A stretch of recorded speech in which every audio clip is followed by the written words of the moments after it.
yang telah menganugerahkan kepada kita kesehatan, kesempatan, serta keluasan waktu, sehingga pada siang hari ini, di bulan suci Ramadan yang penuh keberkahan, kita dapat berkumpul bersama dalam sebuah ruang diskusi intelektual yang insya Allah membawa manfaat bagi kita semua. Salawat serta salam semoga senantiasa tercurah kepada Nabi Muhammad SAW, teladan agung yang menghadirkan ajaran Islam sebagai rahmat bagi seluruh alam, sebuah ajaran yang menjunjung tinggi nilai kemanusiaan, keadilan, serta penghormatan terhadap martabat setiap manusia. Yang kami hormati para narasumber pada siang hari ini, Bapak Fadlur Rahman MAG, dosen STI Sadra, serta Dr. Irzum Fariha, MSI, dosen UIN Sunan Kudus. Yang kami hormati Profesor Dr. Husain Muttaqi, selaku Direktur Yayasan Hikmat Al-Mustafa. Yang kami hormati Profesor Dr. Khalid Al-Walid MAG, selaku Deputi Perguruan Tinggi Al-Mustafa, sekaligus Pembina Pusat Studi Perempuan Sadra, serta yang kami hormati Ibu Wawode Zainab Zulullah PhD, selaku Ketua Pusat Studi Perempuan Sadra, dan yang kami hormati peserta yang berkenan bergabung dalam kegiatan ini, baik yang mengikuti melalui platform Zoom maupun yang menyaksikan siaran langsung di kanal YouTube, yang tidak bisa saya sebutkan satu persatu namanya. Selamat datang dalam webinar Pusat Studi Perempuan Sadra yang mengangkat tema Objektifikasi dan Komunikasi Perempuan di Era Digital. Perkenalkan, saya Cikita Andini yang akan menjadi moderator sekaligus pembawa acara kita pada webinar kali ini. Hadirin yang kami hormati, sebagai pembuka acara pada siang hari ini, marilah kita sejenak menenangkan hati dengan menyimak lantunan ayat suci Al-Quran, agar setiap rangkaian kegiatan kita senantiasa diliputi keberkahan. Pembacaan ayat suci Al-Quran akan dilantunkan oleh Saudari Zahra Mustafawiyah. Kepadanya kami persilakan. Assalamualaikum warahmatullahi wabarakatuh. A'udzu billahi minasyaitonir rajim. Bismillahirrahmanirrahim.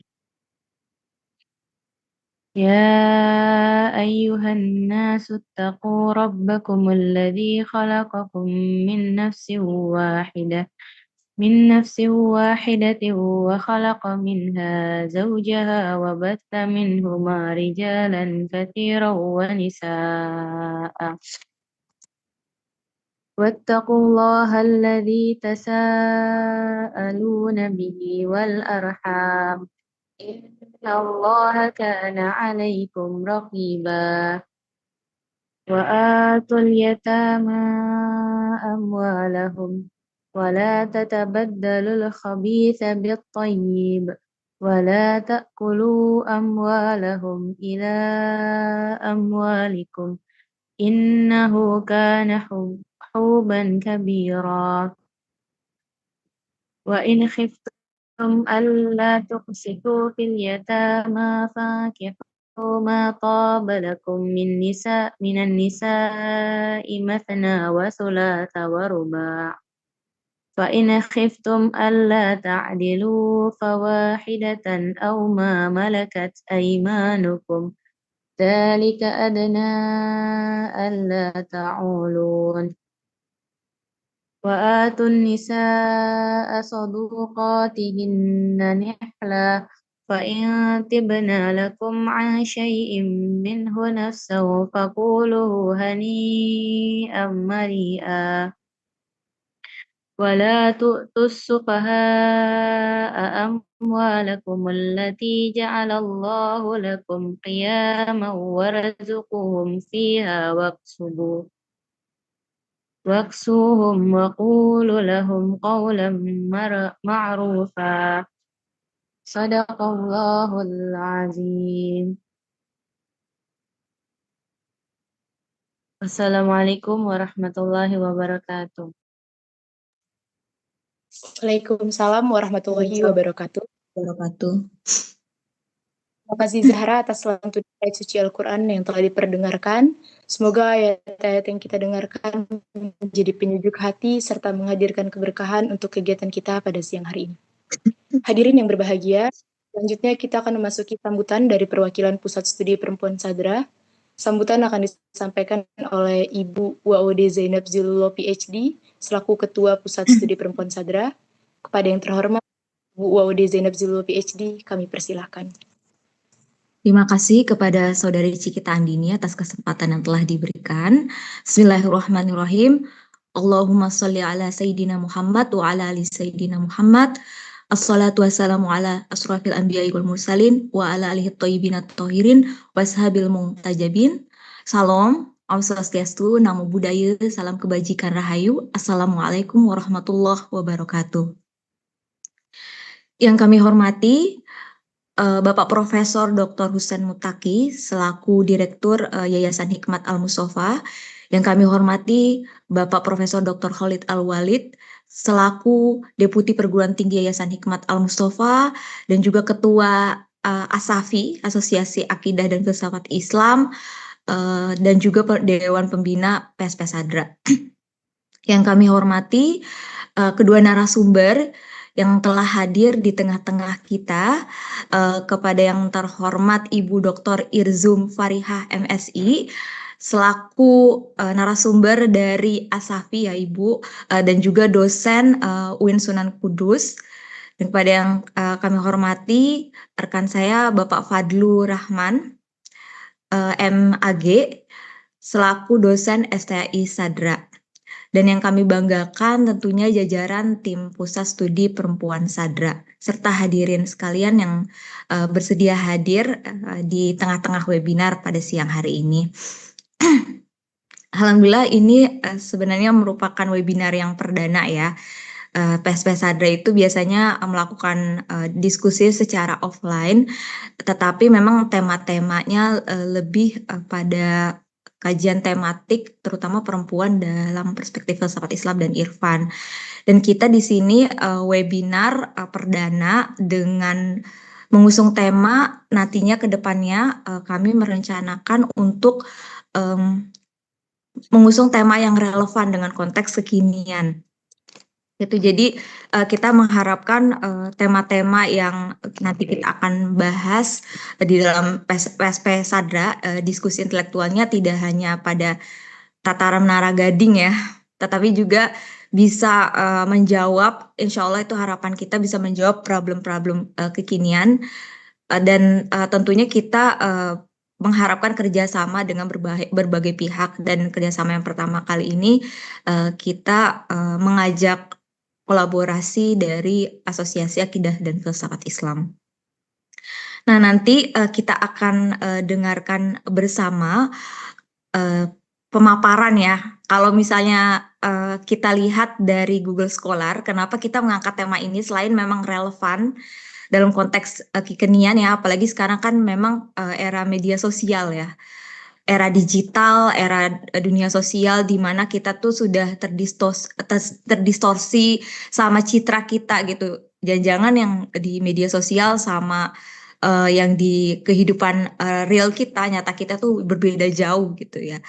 Dan era di mana sekarang itu konten itu dilihat oleh banyak orang tanpa sekat apapun gitu. Jadi di sini posisinya perempuan apakah bisa sebagai subjek atau justru malah menjadi objek bahkan komoditas gitu yang memang hanya digunakan sekedar untuk engagement atau keuntungan ekonomi. Nah, nanti kita akan jelas ya akan kita dengarkan secara seksama. Ini jujur kami memilih Ibu Irzum dan Bapak Fadlu karena memang lihat dari Google Scholar penelitian-penelitiannya itu relevan banget mengangkat isu ini gitu loh. Dan kami sangat berharap banget sama Ibu dan Bapak gitu untuk menyampaikan ilmunya kepada kami terkait dengan tema yang diusung pada webinar perdana PSP Sadra ini.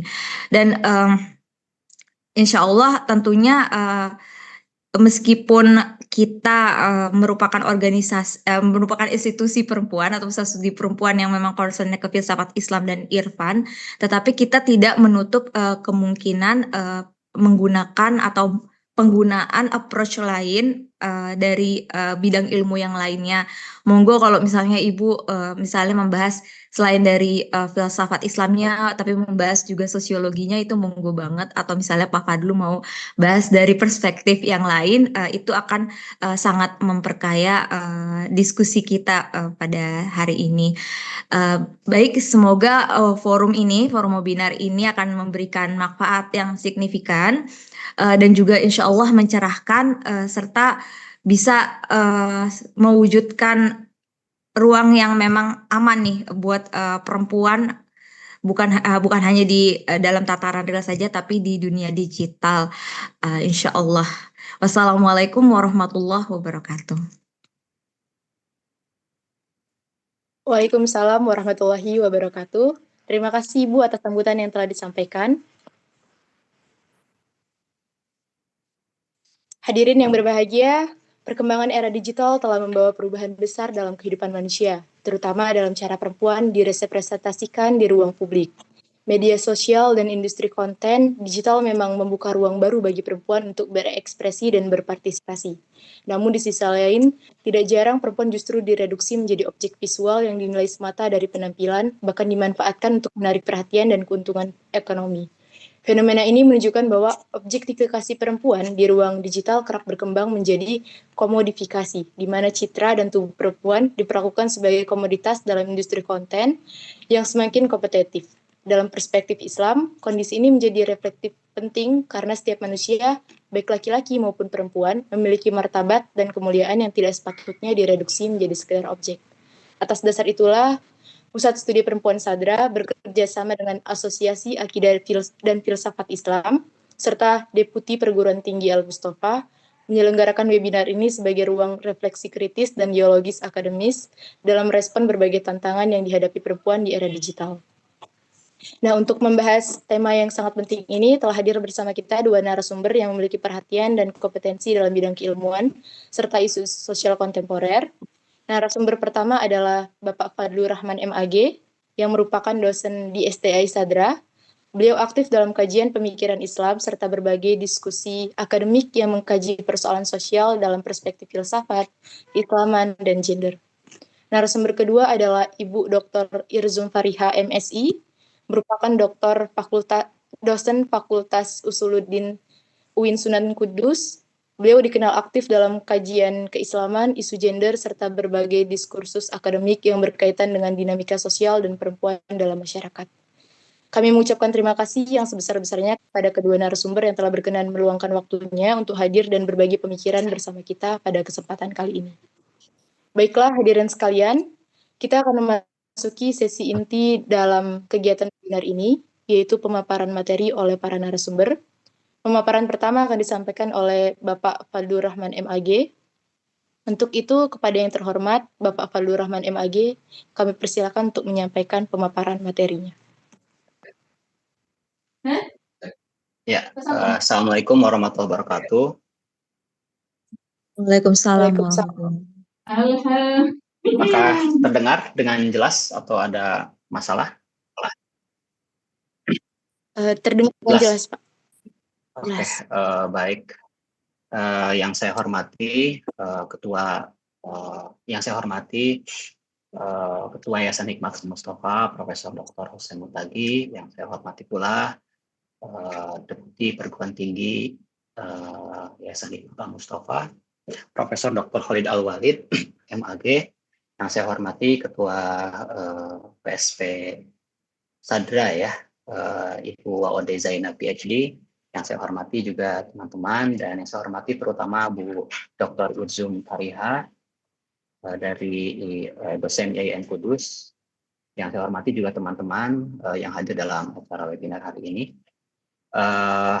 Saya pribadi sebetulnya sedikit, untuk waktu berapa lama ya dikasih ke setiap materi? Untuk pemaparan materi 30 menit, Pak. Nanti akan ada sesi diskusi dan tanya jawab. Baik, terima kasih. Sebelumnya saya berterima kasih pada Bapak-Bapak, Ibu-Ibu, terutama Ketua PSP, Ibu Ode Zainab PhD, yang sudah mengundang saya untuk berbagi, untuk kemudian saya sharing hasil kajian penelitian yang saya tekuni, terutama di bidang gender studies. Memang sebetulnya saya pribadi tidak merasa yang begitu expert atau begitu baik menguasai isu ini. Hanya ada beberapa penelitian yang mungkin dianggap relevan dan mungkin bisa disampaikan dalam acara pada siang hari ini.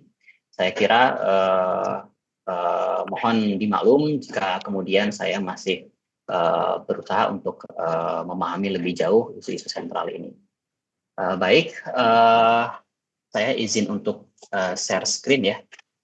Jadi saya kira soalnya Ibu Irzum duluan. Jadi saya tidak menyiapkan ini PPT-nya di layar monitor. Bentar, saya coba share.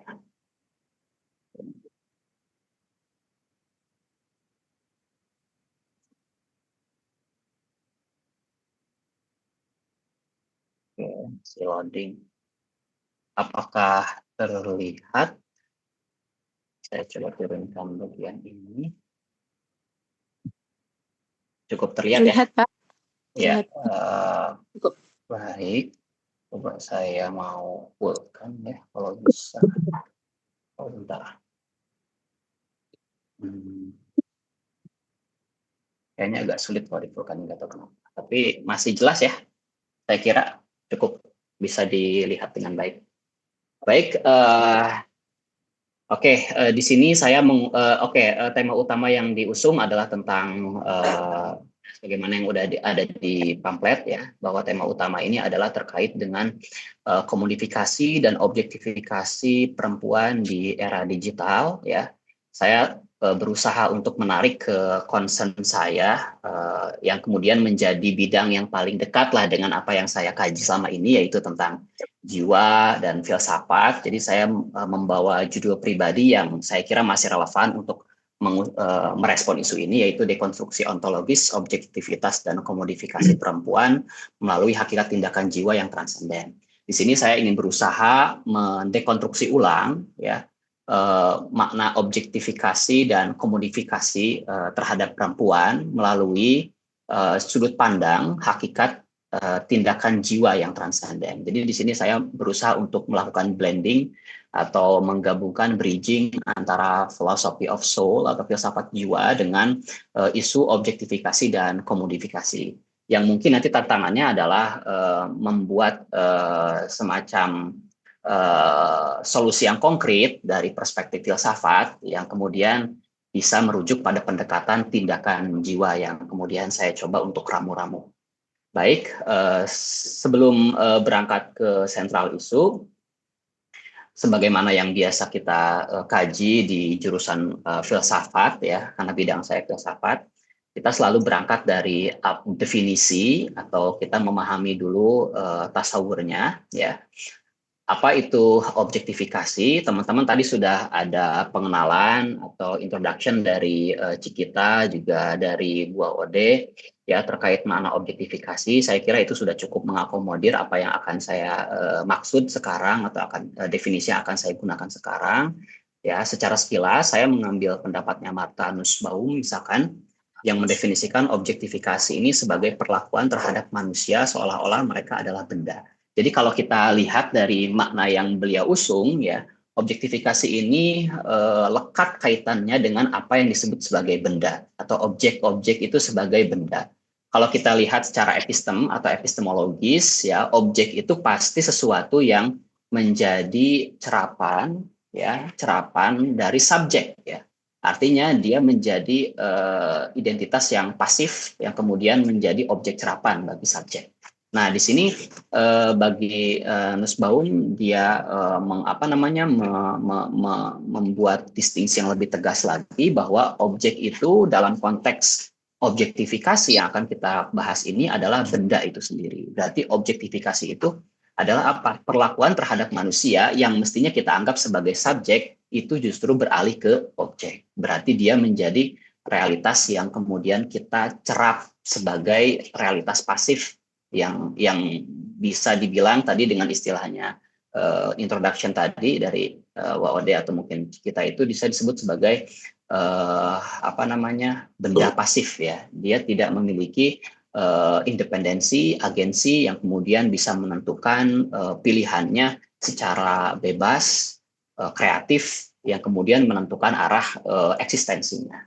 Ya, ini yang saya kemudian pahami dari apa yang disebut sebagai objektifikasi, yaitu adalah manusia sebagai subjek direduksi ya bahasanya seolah-olah mereka adalah benda. Kata seolah-olah ini adalah kata yang halus saya kira untuk bilang bahwa mereka aslinya bukanlah benda, tapi mereka dipersepsi menjadi benda. Gitu. Seolah-olah itu kan tidak mutlak, tapi dia seakan ya menjadi benda. Kemudian apa aja dimensi yang ada ya, dimensi yang kemudian inherent dari kata objektifikasi itu sendiri. Pertama adalah instrumentalitas ya, bahwa manusia yang tadinya subjek, penentu, pemberi keputusan justru dijadikan sebagai alat.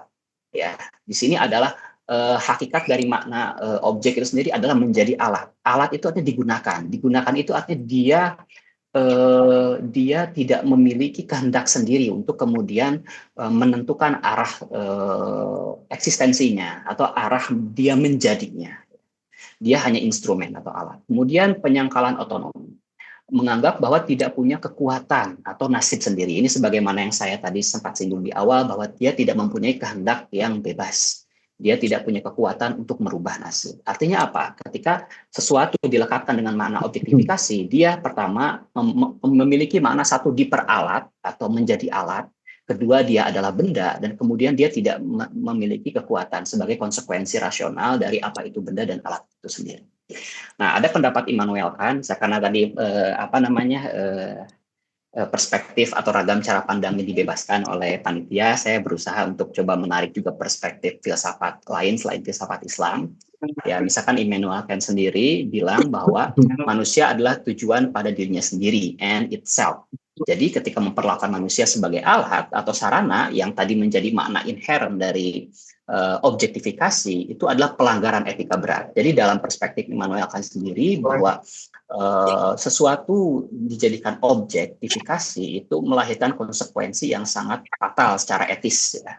Atau dalam perspektif etika deontologinya Kant, itu etika kewajiban, dia dianggap melakukan pelanggaran berat ya. Karena apa? Karena bagi Kant bahwa kehendak bebas itu adalah hakikat manusia itu sendiri yang kemudian menciptakan moral-moral atau tindakan-tindakan moral yang bisa dinilai baik dan buruknya sebagai hakikat dari manusia eksisten. Nah, satu itu maka kita sudah kunci apa itu objektifikasi menurut definisi yang saya bawa. Kemudian ada istilah kedua yang kemudian diusung dalam tema ini, yaitu tentang komodifikasi. Lalu apa yang saya maksud tentang komodifikasi? Yang saya kemudian persepsi sekarang, yaitu adalah proses mengubah sesuatu yang awalnya tidak memiliki nilai jual menjadi sebuah barang atau komoditas yang tadi disebutkan oleh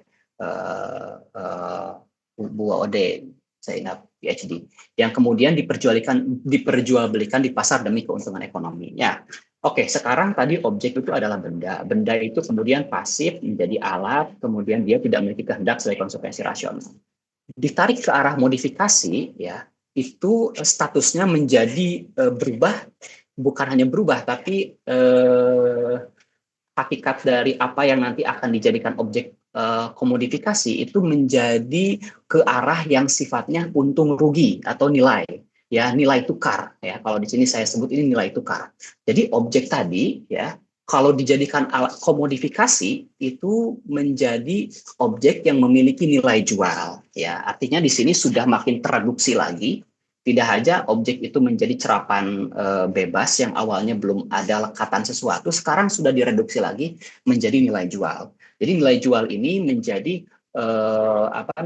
nilai jual ini menjadi nilai yang kemudian nanti dilekatkan pada objek yang akan kita kaji. Yang dalam konteks ini adalah perempuan, sebagaimana yang diusung dalam tema utama. Nah, kemudian apa pendapat-pendapat para tokoh tentang ini, misalkan tentang komodifikasi, misalkan Jane Baudrillard Beliau bilang tentang teori simulakra, di media sosial citra digital seringkali dianggap lebih penting daripada manusia aslinya, ya. Di sini ada istilah citra digital. Tadi sudah disinggung juga. Jadi memang ini saling terkait ya. Manusia ini ya bukan rata-rata ya. Saya berusaha untuk menjadi subjektif dan objektif sejauh yang saya mampu. Jadi saya bilang sejauh pemahaman saya terkait dengan realitas yang saya hadapi tentang kenyataan sosial, bahwa orang-orang menggunakan media sosial itu untuk membangun sebuah citra sosial. Mereka berusaha mendefinisikan dirinya dengan membangun nilai-nilai yang ditampakkan kepada media sosial. Itu saya sebut sebagai citra digital. Nah, namun pada konteks komodifikasi, justru citra digital seringkali dianggap lebih daripada manusia aslinya. Maksudnya apa? Citra digital ini kadang-kadang dianggap sebagai apa? Definisi utuh daripada manusia itu sendiri, definisi utuh daripada perempuan itu sendiri, definisi itu pada pria itu sendiri. Artinya citra digital ini sudah dianggap apa ya? Dianggap identitas sejati dari orang. Jadi ketika misalkan teman-teman nggak membuat status gitu kan, rasa nggak lengkap aja, rasa teman-teman belum mendefinisikan siapa teman-teman di hadapan realitas lain yang kemudian melihat teman-teman. Karena kondisi sekarang ini kita ada di kondisi hyper reality, ya, di mana realitas tidak hanya sesimpel kita bertemu dengan orang, melainkan juga mengakomodir realitas-realitas digital yang sangat kompleks. Maka apa? Maka eksistensi kita kemudian ditampilkan dalam bentuk-bentuk yang kemudian lebih mudah diakses oleh orang-orang sebagai dasar pengakuan terhadap diri kita. Nah, ini jahatnya justru apa? Justru citra digital ini dijadikan sebagai simbol atau brand dari diri kita, dan kemudian dimanfaatkan sebagai nilai tukar dalam bentuk apa? Like, followers, dan uang, ya. Jadi kalau kita istilahnya kita nggak dianggap sebagai manusia yang paling eksisten, ya, atau yang paling sempurna kalau misalkan like atau followernya sebagai afirmasi citra digital atau pengakuan citra digital itu rendah, misalkan like-nya sedikit, followernya sedikit, kita mulai merasa wah, kayaknya saya ini belum bisa diakui sebagai manusia yang sempurna. Akhirnya kemana kesempurnaan bisa tereduksi, ya. Nah, kemudian Karl Marx sendiri konsep fetisisme komoditas menjelaskan bahwa hubungan sosial antar manusia berubah menjadi hubungan antar benda. Ini adalah konsekuensi rasional dari ketika kita melihat objek komodifikasi sebagai apa? Benda, ya, dan memiliki nilai jual. Akhirnya apa? Hubungan kita dengan manusia lain, khususnya di era digital atau di media sosial atau di media digital, itu menjadi hubungan antar benda yang mestinya justru apa? Hubungan pertemuan antar eksistensi, ya. Kemudian Shoshana Zuboff juga, ya. Ini saya akan skip untuk mengefektivitaskan waktu, ya. Kemudian sekarang kita sudah bicara objektifikasi dan komodifikasi. Saya di sini juga akan berusaha untuk memberikan perspektif saya tentang apakah perempuan. Ya, biasanya kita tahu bahwa yang disebut sebagai perempuan itu dari peran-peran sosialnya, ya. Kebanyakan dari kita mengamini bahwa perempuan itu ya tidak lain adalah identitas gender, ya, yang kemudian memiliki peran-peran inherent pada dirinya, ya. Misalkan, ya, kalau saya lihat realitas di kampung saya nggak bilang di semua, ya, tapi di realitas tertentu termasuk kampung saya, misalkan melihat bahwa perempuan itu memiliki peran inherent untuk hanya tinggal di rumah, atau bahkan jikapun dia bekerja, mereka harus mengalami double burden atau beban berlebih, beban ganda, di mana perempuan itu ketika pulang ke rumah ya harus ngurus rumah juga karena dianggap sebagai peran inherent, peran bawaan ontologis, bahasa saya itu peran bawaan lahir, gitu, ya. Yang kemudian ini yang saya harus berusaha untuk paparkan lebih jauh, ya, sebelum kita membahas perempuan. Nah, perempuan itu tentu kita tahu ada dua rujukan, ya. Pertama sebagai gender, yaitu di mana perempuan adalah peran, ya, ini ya. Kemudian sebagai fungsi biologis. Kita tahu bahwa perempuan dan laki-laki memiliki dua fungsi biologis yang berbeda yang tidak perlu saya paparkan karena teman-teman pasti ngeh dengan itu, ya, seperti mengandung dan lain-lain, ya. Ini adalah bawaan lahir. Ini adalah definisi perempuan yang nggak bisa dirubah, ya, dari aspek biologisnya, di mana dia memiliki sesuatu yang berbeda dengan pria. Namun kita akan bertanya apakah ini menentukan perbedaan peran, ya. Kita bisa lihat bahwa peran sosial itu hakikatnya adalah realitas yang dibuat, atau peran sosial itu adalah sesuatu yang dikonstruksi oleh masyarakat. Sehingga apa? Peran sosial atau rekonstruksi masyarakat tidak menjadi mutlak bagi perempuan maupun bagi pria. Ya, ketika misalkan perempuan itu karena dia ada kesepakatan sosial atau budaya. Ketika perempuan itu misalkan dianggap harus stay di rumah dan mengerjakan berbagai kerjaan di rumah yang kemudian laki-laki dianggap tidak wajib melakukannya, itu semua adalah bagian dari apa yang dikonstruksikan oleh realitas sosial, ya. Nanti kita lihat bagaimana itu mengakar menurut para tokoh-tokoh, ya. Kemudian tidak ada kaitan antara rahim dengan kemampuan menguasai alat masak, misalkan. Ini salah satu analogi yang saya sederhanakan, bagaimana kemudian memasak itu bukanlah peran inherent, melainkan dia adalah konstruksi sosial yang kemudian secara turun-temurun sudah dibiasakan untuk dilekatkan kepada perempuan, ya. Nah, kita sekarang sudah, kita semua sekarang sudah melihat bahwa realitas antara sosial dengan kelamin atau seks itu berbeda, ya. Bahwa perempuan itu memiliki memang sesuatu yang berbeda secara biologis, tapi juga bagian aspek sosialnya itu tidak inherent bagi dia, gitu ya. Seperti tadi ya, contoh-contoh yang saya paparkan. Kemudian apa akar kekeliruannya, ya? Kenapa ini bisa terjadi? Di sini saya sebut sebagai naturalistic fallacy, di mana apa? Banyak masyarakat terjebak dalam naturalistic fallacy, yaitu anggapan bahwa karena perempuan melahirkan, maka dia harus tinggal di rumah dan mengurus anak, gitu kan? Ini adalah konsekuensi-konsekuensi yang awalnya masyarakat rata-rata yang saya temui itu menjadi konsekuensi mutlak jika misalkan dia hamil, maka dia harus mengurus anak, gitu. Justru akhirnya apa? Laki-laki akhirnya tidak memiliki peran untuk itu. Bahkan dianggap jika laki-laki mengambil peran itu, dianggap ya dia tidak menjadi laki-laki. Sebetulnya ini dari aspek apa? Dari aspek dari sisi pandang laki-laki justru merugikan, bukan hanya dianggap untung. Wah, untung kayaknya saya bisa keluar bebas ya, tidak perlu masak, tidak perlu ini, gitu kan, bagi laki-laki misalkan, ya. Justru malah kadang dianggap merugikan. Contohnya studi yang saya lakukan dengan studi yang saya lakukan bersama Prof.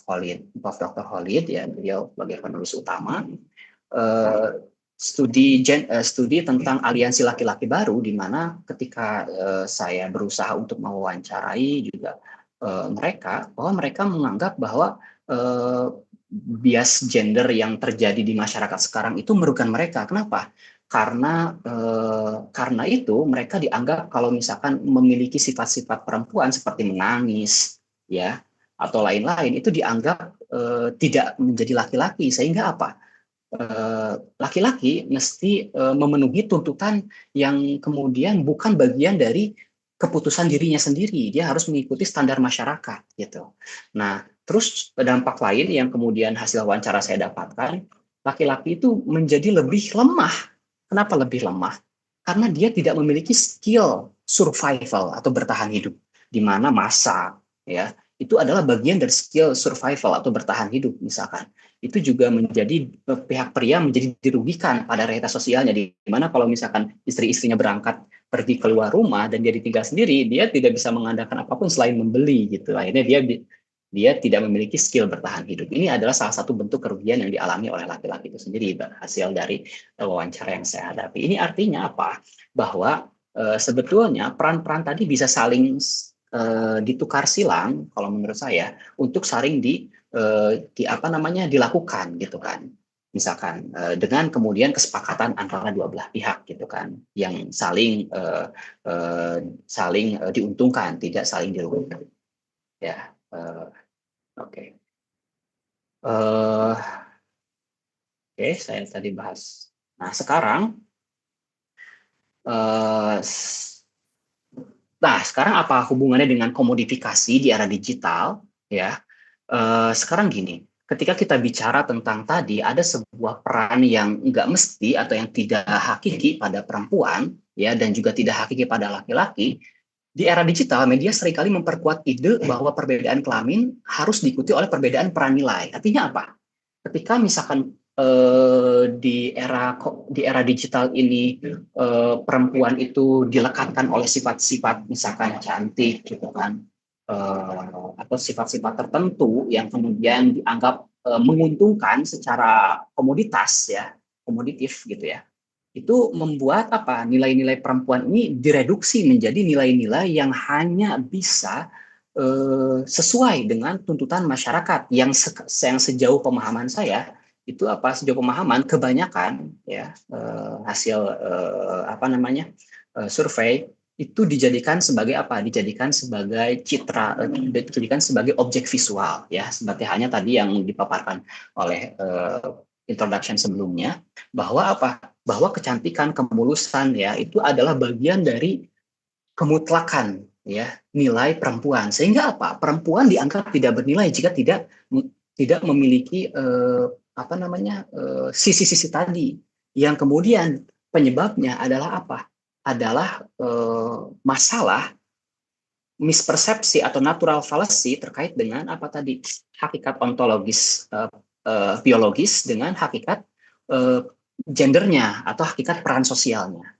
Sehingga apa? Ini berpengaruh besar terhadap apa? Terhadap persepsi komoditasnya atau komodifikasinya, di mana nilai visual itu menjadi inherent bagi perempuan, dan kemudian ini yang kemudian dijadikan nilai tukar atau nilai jual, di mana definisi perempuan akan mengarah kesempurnaannya kepada apa? Kepada nilai-nilai yang sifatnya materialistis dan reduktif. Ini sebagai konsekuensinya.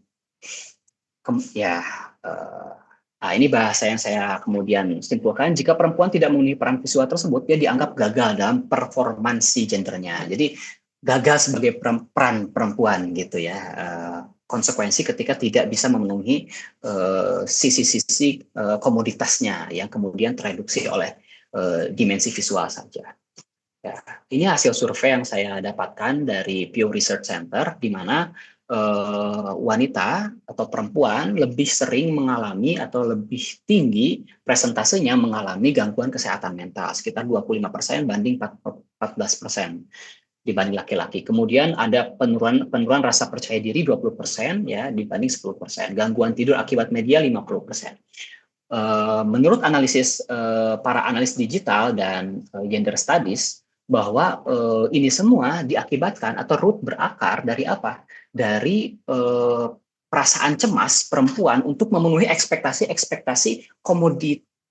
komoditifnya gitu kan di media sosial atau di media digital, sehingga mereka berusaha untuk apa? Menampilkan citra-citra yang sudah secara konstruk sosial itu terbentuk, yaitu apa? Citra visual gitu. Ini yang kemudian mengakar dan sudah turun-temurun terjadi di media sosial. Kemudian kita analisis menurut beberapa tokoh kenapa ini bisa terjadi. Hasil survei dan data-data ini menurut mereka, misalkan pertama menurut Simone de Beauvoir, seorang filsuf eksistensialis ya, beliau punya sebuah pandangan bahwa selama ini perempuan itu dianggap sebagai the second atau the other ya, lian bahasa beliau ini. Seseorang tidak dilahirkan sebagai perempuan, melainkan menjadi perempuan. Artinya apa? Artinya di sini perempuan ini tidak memilih gitu kan untuk memiliki peran-peran sebagai perempuan yang dikonstruksi oleh masyarakat kita, melainkan mereka dipaksa untuk menjadi sesuai dengan konstruksi peran-peran yang disematkan oleh masyarakat terhadap perempuan itu sendiri ya. Sehingga apa? Sehingga perempuan ini selalu menjadi objek bagi apa? Bagi standar-standar yang ditentukan oleh pria ya. Menurut Simone de Beauvoir, jadi perempuan ini peran sosialnya dianggap selalu menjadi kelas kedua, di mana perempuan harus memenuhi ekspektasi atau tuntutan pria. Nah, ini berkaitan dengan komodifikasi tadi, yang kemudian salah satu tuntutan pria yang paling yang paling sering disematkan atau dituntut kepada perempuan adalah citra visual. Sehingga apa? Nilai komoditifnya terbentuk secara alami ya oleh realitas sosial sebagai apa? Sebagai citra visual. Karena tadi tuntutan pria yang kemudian atau laki-laki yang kemudian hanya melihat bahwa peran perempuan menurut Duva juga itu adalah secondary yang kemudian harus memenuhi ekspektasi si primary ini. Primary ini adalah pria, yaitu apa? Objek visual. Ya. Kemudian perempuan didefinisikan bukan melalui dirinya sendiri, melainkan melalui hubungan. Nah, akhirnya apa? Akhirnya konsekuensi rasionalnya definisi menjadi seorang perempuan itu apa? Ditentukan oleh pria sebagai kelas pertama yang kemudian mengkonstruksi arah peradaban atau arah nasib gender wanita itu sendiri. Ya. Kemudian relasi kuasa ya, selain itu juga relasi kuasa membantu untuk apa? Membuat wanita menjadi semakin sulit untuk keluar dari tadi konstruksi sosial tentang peran the other-nya atau peran second class. Pendapat lain dari Sandra Harding juga bahwa misalkan melalui istilahnya feminist standpoint, beliau berusaha untuk membongkar bahwa apa yang kita sebagai ilmu pengetahuan sebenarnya adalah pengetahuan yang bias laki-laki. Bagi seorang Harding, standar-standar ilmu pengetahuan bahkan ya objektivitasnya itu justru katanya dianggap bias oleh laki-laki. Maksudnya apa? Selama ini perkembangan pengetahuan tidak dibentuk oleh suara-suara marginal. Ya, apa itu suara marginal? Suara-suara dari kalangan second class yang tadi kita sebut sebagai perempuan. Dan Harding menekankan justru harusnya suara-suara second class atau marginal ini sendiri mestinya punya nilai yang lebih objektif dan kuat. Kenapa? Karena mereka melihat melalui retakan-retakan dalam sistem yang tidak terlihat oleh kelompok dominan. Artinya kelompok dominan ini selalu berusaha untuk menutup gitu kan celah-celah kesalahan atau celah-celah kekurangan. Sedangkan orang-orang yang di marginal atau perempuan misalkan sebagai second class, justru dia memiliki peran yang lebih objektif untuk membantu mengkonstruksi pengetahuan. Ya. Karena perempuan berusaha melihat dari sisi atau aspek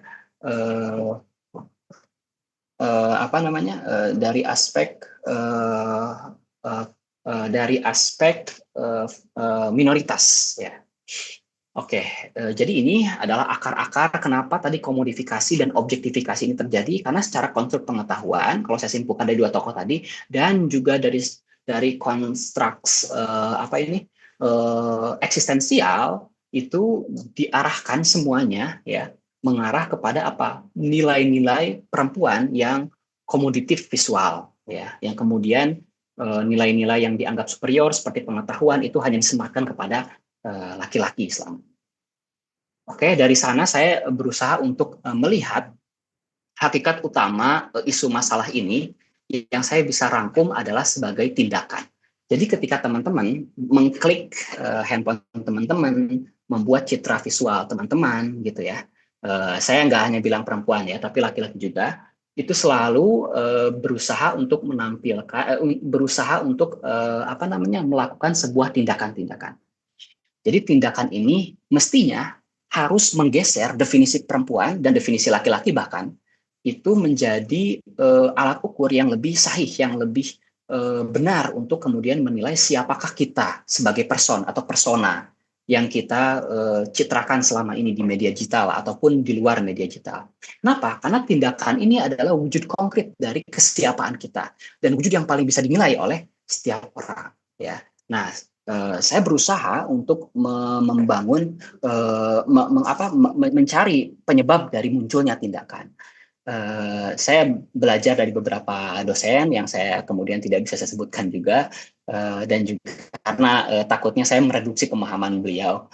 Kemudian juga saya mempelajari beberapa tokoh dari beberapa kitab filsafat Islam, bahwa setidaknya saya rangkum ada 4 proses di mana tindakan-tindakan kita yang tadi dianggap komoditif dan juga objektifikatif ya, itu muncul dari 4 langkah ini. Pertama, sebelum tindakan itu muncul, ada dimensi yang disebut sebagai pengetahuan. Ketika kita ingin melakukan sebuah tindakan tertentu, ya, kita pasti harus mengetahui dalam konteks tindakan yang disengaja. Ada tindakan-tindakan yang kemudian tidak memiliki nilai dan juga tidak memiliki tanggung jawab, dan ya, yaitu tindakan apa? Tindakan yang tidak sengaja. Ya, seperti kita misalkan bernafas. Bernafas itu tidak memiliki nilai yang perlu dipertanggungjawabkan oleh manusia itu, karena bernafas itu adalah tindakan yang tidak disengaja. Dia adalah tindakan hidup bawaan gitu kan. Nah, yang saya maksud di sini tindakan yang kemudian bisa bernilai baik dan buruk, bertanggung jawab dan tidak bertanggung jawab, menentukan eksistensi kita dan tidak, itu adalah tindakan yang disengaja ya. Tindakan yang disengaja itu harus melalui proses pengetahuan. Maka kita harus tahu bahwa tindakan kita ini adalah tindakan yang kita sadari, yang kita mengetahui segala konsekuensi dan akibatnya. Ya. Kemudian ada dimensi lain selain pengetahuan dalam diri kita sebelum melahirkan tindakan, yaitu keinginan. Kita memiliki desire alami ya, sebagaimana yang tadi terjadi ya dalam realitas sosial, bahwa visualitas sebagai daya akomodatif terhadap perempuan itu akarnya adalah apa? Melalui sebuah tindakan yang bersumber dari keinginan. Keinginan apa? Keinginan bawaan atau biologis ya. Yang pastinya perempuan memiliki ketertarikan kepada pria, pria memiliki ketertarikan pada perempuan. Nah, hanya pada kasusnya perempuan ini terdefinisikan ya menjadi sebuah keinginan yang kemudian hanya dari aspek citra visualnya saja yang kemudian dilekatkan kepada perempuan ya. Nah, kemudian ada dimensi mau ya. Dimensi tahu dan ingin ini semua tidak akan wujud atau mewujud konkret menjadi sebuah tindakan kalau tidak diamini, kalau tidak diniati. Kemauan ini adalah sebuah apa? Sebuah steer utama sebelum kemudian tindakan kita mengklik, membuat visualisasi diri, mengamini bahwa visualisasi diri dalam komodifikasi ini sahih atau tidak, itu diputuskan melalui niat ya. Jadi selama belum menjadi niat ya, tahu dan ingin ini belum memiliki nilai yang bisa dipertanggungjawabkan ya. Ketika sudah diniatkan, nah barulah kemudian kita sudah memiliki kehendak di mana pengetahuan kita tentang kenyataan, tentang realitas sosial, dan juga dicampuri oleh tenaga atau dorongan-dorongan keinginan, itu mulai memiliki apa? Memiliki nilai ya, nilai baik dan buruk ya. Tapi belum sampai memiliki tanggung jawab. Kenapa? Karena belum dikonkretkan ke realitas yang lebih kelihatan atau lebih real, lebih konkret ya. Melalui apa? Melalui kemampuan. Kalau kita udah punya niat untuk melakukan sesuatu, itu semua belum pasti terwujud. Keterwujudannya baru muncul ketika kita memiliki kemampuan. Misalkan apa? Ya, kita memiliki kemampuan. Misalkan kita punya fasilitas media digital, HP, laptop, kecantikan, dan hal-hal lain sebagai lainnya gitu kan. Ini kemudian menjadi apa? Alat-alat atau kemampuan untuk kemudian apa? Melahirkan atau mengkonkretkan tindakan kita dari dimensi keinginan dan pengetahuan tadi ya. Jadi ini semua adalah sebuah tahapan di mana tindakan itu muncul. Nah, saya melihat bahwa fenomena ini terjadi diakibatkan oleh kegagalan ontologis pengetahuan yang salah tentang hakikat diri ya. Kita tahu bahwa tadi apa yang kita pahami tentang diri kita itu tereduksi menjadi objek-objek benda materialistis. Oleh karenanya kita di sana pada aspek level pengetahuan sebelum lahirnya tindakan belum memahami siapa sebetulnya manusia. Apakah manusia itu layak dijadikan sebuah realitas yang akomodatif atau tidak. Nah, di sini adalah dimensi harus dibenahi dulu, di mana pengetahuan ini harus dikoreksi, dibentuk dengan benar ya. Jika kita melihat bahwa hakikat atau identitas manusia itu sebagai jiwa, di mana jiwa ini adalah kualitas yang tidak memiliki gender dan juga tidak memiliki kelamin atau alat biologis, maka otomatis apa? Bahwa pada dirinya mau laki-laki dan perempuan itu dari sisi jiwanya dia netral, dia memiliki kapasitas yang sama, dia memiliki daya penyempurnaan yang sama.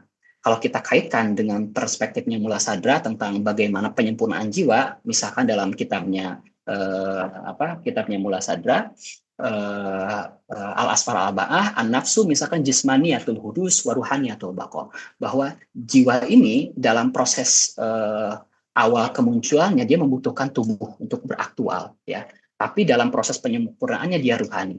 Ini artinya apa? Dimensi kita ini mengcover realitas yang objek dengan yang non non fisik, bahkan kesempurnaan kita dinilai nanti pada ujungnya pada level yang paling paripurna itu bersifat metafisis atau bersifat spiritual. Sehingga apa? Kalau kita memahami ini sebagai dasar diri kita, maka ketika kita mau bertindak untuk mengamini kenyataan komodifikasi dan objektifikasi, kita akan tahu bahwa manusia ini sejatinya tidak direpresentasikan oleh apa atau tidak layak untuk dijadikan sebagai sebuah benda karena dia memiliki dimensi yang lintas, yang multidimensi, yang kemudian sulit untuk direduksi gitu ya. Tidak bisa direduksi kepada hakikat materi doang, apalagi hanya sekedar gambar-gambar visual.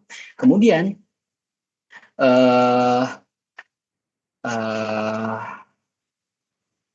oleh karenanya apa? Oleh karenanya ketika kita memiliki, nah sekarang kita masuk ke masalah apa tadi dimensi kemauan atau mau atau keinginan ya, ingin ya. Kita tahu kita memiliki dimensi keinginan ya dalam diri kita ya. Bisa dalam perspektif filsuf akhlak misalkan kita memiliki nafs al-lawamah, nafs godok gitu kan, yang kemudian amarah ya sebagai daya survive kita dan lain-lain. Ini semua adalah dorongan-dorongan atau energi-energi yang kemudian membuat kita mengarah pada realitas tertentu, pada keinginan-keinginan kita tertentu. Ini semua tidak salah. Dia pada dirinya tidak memiliki nilai baik dan buruk. Dia pada dirinya hanya sebagai sebuah energi. Nah, semua ini dikendalikan oleh pengetahuan. Pengetahuan ini menjadi sumber dari lahirnya tindakan yang baik ya, kemudian yang bisa mengendalikan tindakan-tindakan komodifikatif dan juga tadi objektifikatif pada perempuan ya. Nah, ketika dibenahi ya dorongan biologisnya oleh pengetahuan yang tepat, oleh akal hati ya sebagai media atau sebagai instrumen pengetahuan, maka apa dorongan-dorongan tadi yang sebelum dijadikan kepada niat, dia sudah terfilter dengan baik ya. Artinya apa? Dua dimensi ini harus dikendalikan dan pengendali utamanya adalah akal ya atau dimensi pengetahuan yang pada dirinya ada akal, ada hati sebagai dimensi pengetahuan rasa dan akal sebagai pengetahuan rasional ya. Kemudian nah sekarang kita ingin bertanya, apakah perempuan yang selama ini kita anggap itu bebas membuat mana Pak Uda? Sudah. Oh maaf, kirain ini ada. Sekarang kita bisa kaitkan dengan apa yang terjadi pada perempuan selama ini yang saya pahami bahwa perempuan tampaknya memiliki kehendak ya ketika mereka ingin mengekspresikan dirinya ke dalam sebuah status sosial dalam media digital gitu kan. Tapi apakah itu benar-benar kehendak yang absolut, kehendak yang memang pada dirinya tercipta gitu kan? Pada dirinya memang dia menginginkan itu ya. Kalau kita kaji dengan ke belakang tadi bahwa sebenarnya apa yang terjadi ini adalah proses, adalah akibat dari komodifikasi yang selama ini turun-temurun muncul akibat terjadinya akibat konstruksi sosial yang mendukung perempuan untuk menjadi objek dan nilai jual gitu ya.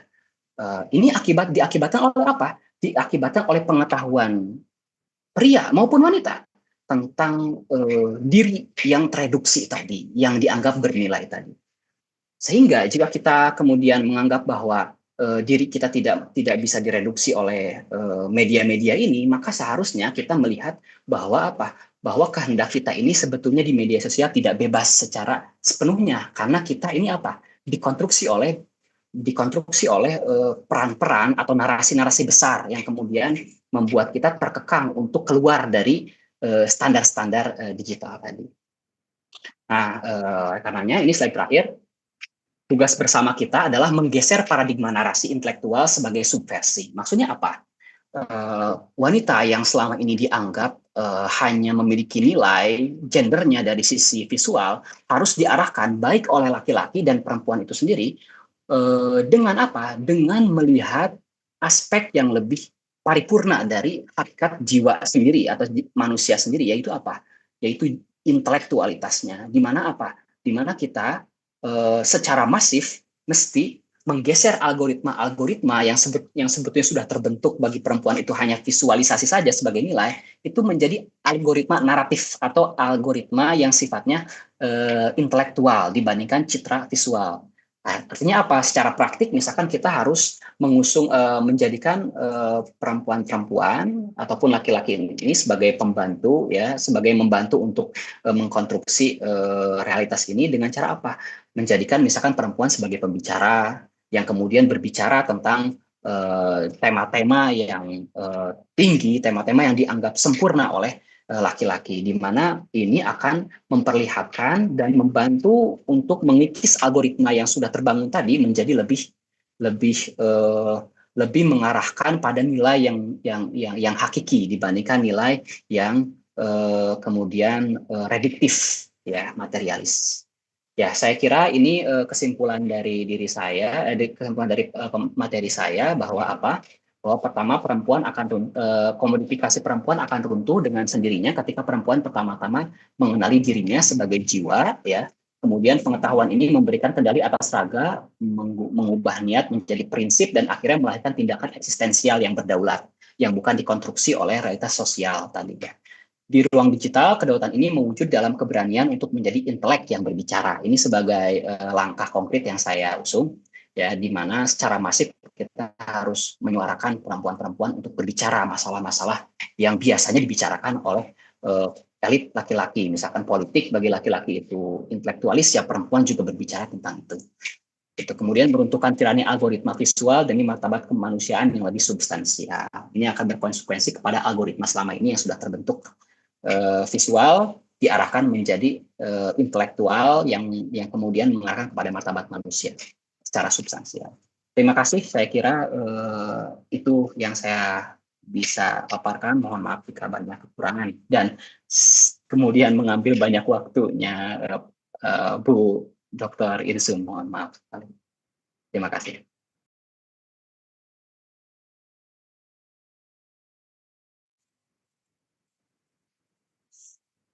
Baik, terima kasih kami ucapkan kepada Bapak Fadlur Rahman MAG atas pemaparan yang sangat menarik dan memberikan banyak perspektif bagi kita semua. Baik Bapak, untuk sesi diskusi akan kita buka setelah Ibu Irzum menyampaikan materinya. Selanjutnya kita akan mendengarkan pemaparan dari narasumber kedua kita, yaitu Ibu Dr. Irzum Fariha MSI. Kepada yang terhormat Ibu Dr. Irzum Fariha MSI, kami persilakan untuk menyampaikan pemaparan materinya.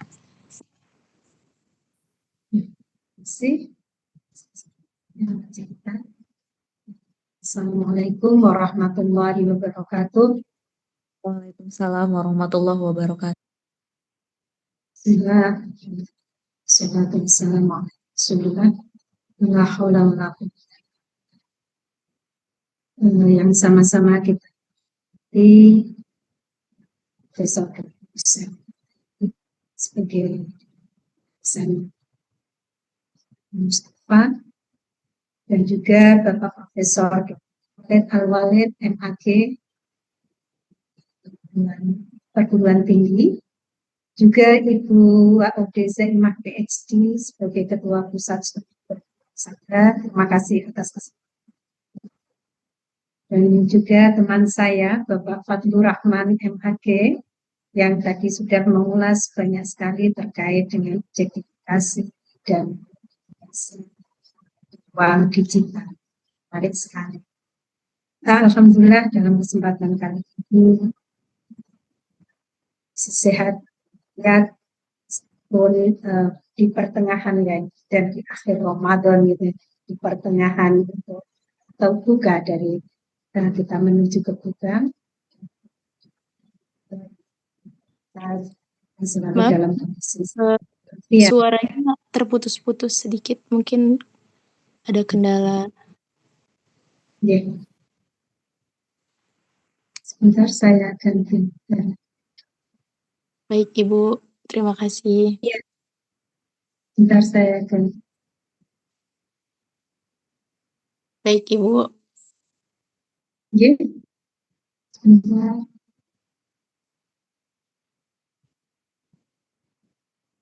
Bisa didengar? Masih putus-putus. Sudah jelas Bisa. sekarang. Sudah. Sudah? Sudah. Terima kasih, Bu. Ya, sama-sama. Sholawat dan salam kami haturkan.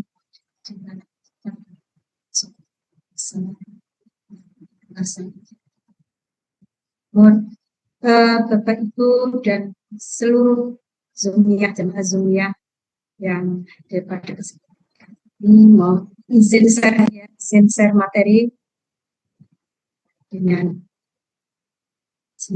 kajian objektifikasi ini. Kalau saya mungkin lebih kepada sisi sosiologinya.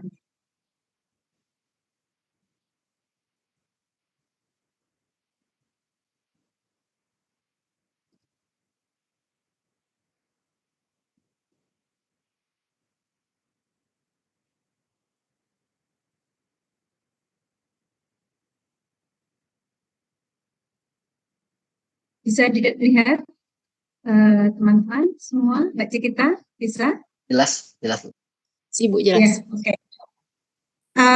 Terkait dengan ruang digital. Kalau kita melihat ruang digital saat ini, bahwa media sosial itu mengubah budaya masyarakat kita sehari-hari. Bagaimana mengisi waktu dan memandang kehidupan ini, ya, mulai dari pagi bangun tidur sampai tidur lagi. Di sini adanya media membuat manusia seakan hidup di dua dunia, di realitas nyata dan lingkungan maya. Sehingga migrasi kehidupan ke dunia maya memiliki beragam motif, mana pada dasarnya fungsi media di sini adalah sebagai medium untuk menyampaikan gagasan gagasan yang berguna untuk komunikasi dan mendapatkan informasi juga. Nah, ruang digital di sini atau sering disebut dengan cyberspace merupakan ruang imajiner yang di dalamnya setiap orang dapat melakukan apa saja dalam kehidupan sosial sehari-hari dengan cara yang baru. Kalau dulu kita lebaran gitu, biasanya cari baju ke mall, tapi sekarang tidak. Cukup hanya kita ngeklik, kita akan mudahkan dengan memilih beberapa pakaian yang kita sukai. Makanan pun seperti itu dan yang lain-lain. Kalau kita meminjam bahasanya Ritzer, itu adalah sistem teknologisasi yang dikenal dalam McDonaldisasi itu. Kemudian maraknya penggunaan teknologi hingga sampai pada tahap dunia maya menjadi realitas baru, di mana setiap orang berlomba-lomba hadir secara digital. Padahal untuk mendefinisikan realitas ruang imajiner ini bersifat timpang dan berat sebelah, atau lebih condong ke arah citra visual. Jadi orang berlomba-lomba untuk menghadirkan atau menampakkan dirinya di ruang digital ini, tapi mereka tidak sadar bahwa pada dasarnya ini adalah sekedar citra visual saja. Nah, pengguna di sini membangun kehidupan di platform favoritnya, dan kemudian mereka melakukan interaksi, berbagi, dan bekerja sama, serta membangun jejaring dengan serius untuk membentuk ikatan sosial secara virtual. Nah, kalau kita melihat ya evolusi representasi perempuan dalam dunia maya, kita kaitkan dengan perempuan saat ini, ya ini mulai dari era cetak. Era cetak melalui majalah dan iklan. Di sini sebenarnya sudah mulai ada objektifikasi satu arah yang dikontrol oleh agensi besar. Kemudian ada era yang kedua yaitu era TV, film, gitu ya. Kemudian di sini masuklah budaya pop.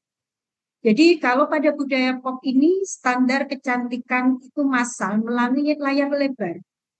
Sedangkan kemudian menuju pada era web 2.0 ini sebagai awal media sosial, yaitu munculnya partisipasi pada konten, pengguna konten.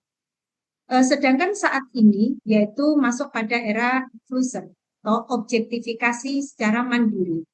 Yaitu di sini ada komodifikasi identitas secara masif dan personal. Nah, teman-teman, sebenarnya aktivitas harian kita yang kemudian sering kita menggunakan media sosial dan kita justru tidak bisa terlepas dari media sosial itu. Taruh saja ketika teman-teman kuliah, kita ke kantor, kemudian HP kita tertinggal, pasti bingung. Kalau bisa pulang-pulang. Kalau kalau bisa nitip gitu ya, nitip orang yang masih di rumah untuk membawakan HP kita minta tolong. Itu satu hal menjadi kecemasan bagi masyarakat era ini. Nah, aktivitas harian ini ternyata membangun satu jaringan, sejaring ya, membangun jejaring yang sangat luas. Kemudian banyaknya informasi yang kita peroleh dari media sosial itu. Kemudian di sini juga media dijadikan sebagai arsip ya. Dan kemudian media ini menitikberatkan pada interaksi antar pengguna. Dan ini juga menjadi bagian dari simulasi sosial. Interaksi sosial juga masuk di sini sehingga para pengguna di sini dapat melebarkan konten pengguna itu sendiri. Tapi ini tidak disadari teman-teman. Kenapa demikian?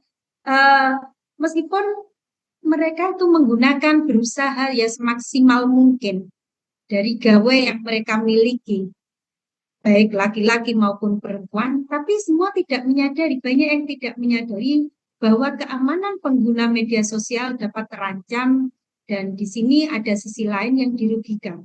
Salah satunya apa? Munculnya fenomena objektifikasi. Objektifikasi perempuan sendiri itu apa tadi sebenarnya Pak Fadlu sudah menyampaikan tentang objektifikasi. Ini sekilas saja ya. Bahwa pada posisi objektifikasi perempuan di sini, perempuan dipandang sebagai objek, bukan sebagai individu yang selalu saja perempuan dari sisi posisi interaksi itu selalu dilihat dari sisi keunikan atau bukan keunikan, sesuatu dari sisi seksualitasnya, menarik, atau dari kemudian sisi dandanannya sudah pas atau tidak, itu yang seringkali dilihat. Tapi perempuan tidak pernah dilihat dari individu yang utuh. Dia punya kelebihan apa? Belum mampu melihat apa sih sebenarnya meaning dari perempuan atau individu itu sendiri. Kemudian di sini perempuan menjadi salah satu pihak yang diposisikan sebagai objek dalam ruang maya. Mereka tidak sadar bahwa posisi mereka dalam ruang maya itu selalu menjadi objek. Meskipun tayangan-tayangan itu selalu muncul perempuan dengan dandanan yang cantik, dengan baju baru, kemudian dipromosikan, tapi dia tidak sadar bahwa sebenarnya ini menjadi objek dalam ruang maya itu sendiri.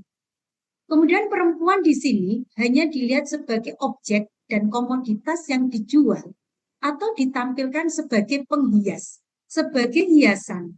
Kalau dalam movement itu melihat di sini masuk pada front stage atau panggung depannya. Panggung depan di sini bagaimana perempuan itu mampu menampilkan atau memberi kepuasan, mampu menjadi pemuas bagi audiens. Nah, itu panggung depannya. Padahal sebenarnya sisi lain perempuan atau backstage-nya itu sangat berbeda dengan apa yang ditampilkan pada front stage. Akibat dari objektifikasi perempuan di media sosial, seakan menempatkan perempuan pada peran yang tidak signifikan dan tidak berdaya, serta memposisikan perempuan menjadi bagian paling minimal bahkan tidak penting. Padahal perempuan di situ terkadang industri memposisikan perempuan itu pada hal yang tidak penting. Tapi bagi perempuan ketika dia tampil, oh saya tampil nih, saya yang ditunjuk, saya yang dipakai. Padahal sebenarnya itu adalah menjadi bagian yang tidak penting. Pada bagian yang utama seringkali tidak posisinya tidak pada perempuan.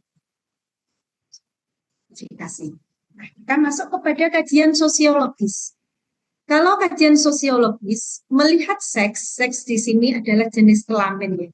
Seks tidak membahas sekedar masalah biologis saja, tetapi seks di sini mengkaji bagaimana dimensi seks yang berkaitan dengan hubungan antara sesama manusia, seperti tingkah laku, pola hubungan antara laki-laki dengan perempuan yang dibentuk secara sosial. Dan di sini masalah-masalah yang timbulkan oleh seks atau jenis kelamin itu secara biologis itu dilihat dari perubahan sosial dan kelembagaan sosial. Jadi tidak cukup pada sistem sosial saja, tapi di sini sistem sosial itu juga bekerja sama dengan lembaga sosial. Melges melihat bahwa menempatkan perempuan sebagai objek seksual karena melihat perempuan dari tampilan tubuhnya saja. Seringkali yang ditampilkan itu ya, perempuan itu hanya tampilan tubuhnya saja, sisi-sisi tertentu yang ditampilkan dari perempuan.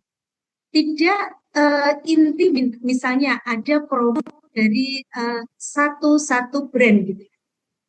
Bukan menonjolkan dari brandnya tersebut.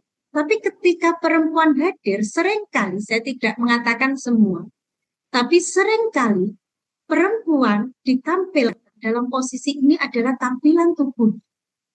Nah, sistem nilai yang salah terhadap tubuh perempuan tersebut kemudian direproduksi secara terus-menerus dan diinternalisasi dalam masyarakat. Dan ini tidak disadari banyak perempuan, juga tidak disadari banyak laki-laki. Yang mana di sini sistem mencari keuntungan sebesar-besarnya, tidak melihat bahwa posisi perempuan, posisi ini perempuan itu sebenarnya sebagai orang lain atau the others. Pada intinya bukan perempuan yang mempunyai kelebihan itu yang diperlihatkan, tapi perempuan dari objek sebagai objek sosial ini yang seringkali. Nah, teman-teman, pada dasarnya semua itu tidak terlepas dari ekonomi kapital ya. Jadi di sini ada model ekonomi kapital perempuan, di mana dalam wacana media kapitalistik kekuatan perempuan justru di sini pada media kapitalistik perempuan mempunyai kekuatan itu pada kemampuan rayuan. Coba jenengan perhatikan di Instagram, di Facebook, atau di tayangan-tayangan media sosial lain. Mesti yang mempunyai kekuatan yang ditampilkan adalah perempuan-perempuan yang mempunyai kemampuan untuk rayuan, dalam tanda kutip. Yang mana di sini dengan rayuan tersebut, kekuatan lebih mendapatkan tempat di sisi masyarakat. Tapi sebenarnya siapa yang diuntungkan di sini?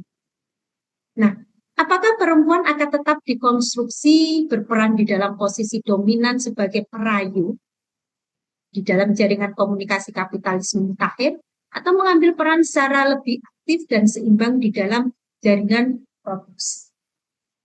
Dan ini tidak pernah diperhatikan secara detail, gitu ya. Yang penting ada yang dia merasa diuntungkan. Mungkin kita menganggap itu saling menguntungkan, tapi dari meaning yang dari balik itu sebenarnya di sini ada sisi-sisi yang dirugikan, ada yang dieksploitasi. Siapa itu yang dieksploitasi?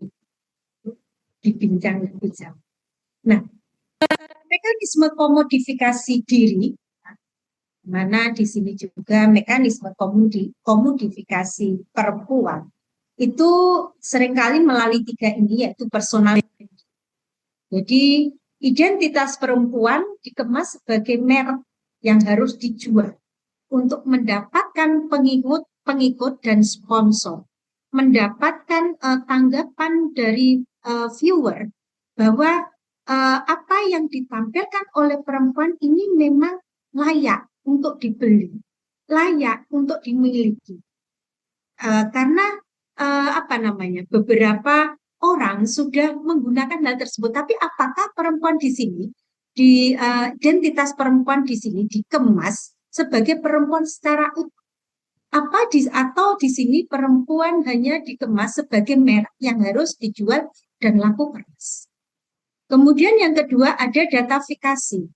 Jadi setiap interaksi visual diubah menjadi data untuk profil iklan ya. Dan ini nantinya akan tertarget oleh platform kapitalis dan adanya pengawasan. Nah, yang ketiga yaitu ekonomi atensi, yaitu perhatian audiens adalah mata uang utama. Perhatian audiens. Misalnya, orang kalau mau membeli sesuatu, biasanya melihat apa namanya ya, tanggapan-tanggapan yang diberikan oleh viewer itu tadi. Bagaimana tanggapan-tanggapan yang diberikan oleh viewers? Apakah ini layak nantinya bisa saya ikuti atau tidak? Nah, perhatian audiens ini menjadi mata uang utama. Mendorong konten yang semakin ekstrim atau visual sentris. Ini yang tidak kita sadari dan tak hanya kita terlena dalam mekanisme komodifikasi. Nah, tawaran sosiologis terhadap permasalahan perempuan ada 4. Yang pertama adalah hipotesis refleks. Yang kedua, teori pengetahuan peran gender. Kemudian ada pendekatan inequalitas gender keorganisasian media. Dan yang keempat, pendekatan sosioekonomi keorganisasian media. Nah, pendekatan pertama di sini mengasumsikan bahwa media itu mampu merefleksikan nilai-nilai populasi penduduk secara umum.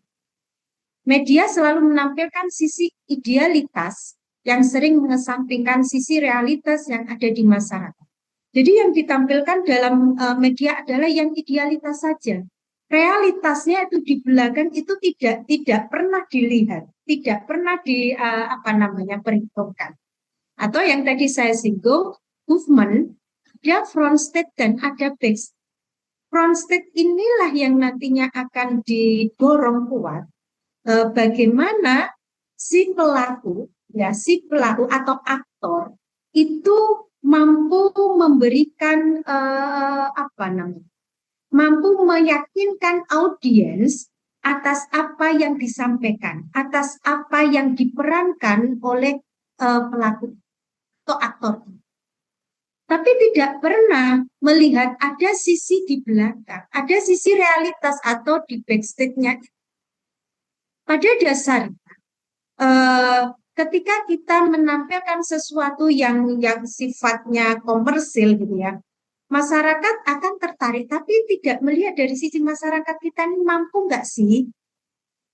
Kondisi ekonomi masyarakat kita ini seperti apa? Itu berat sekali dilihat dalam.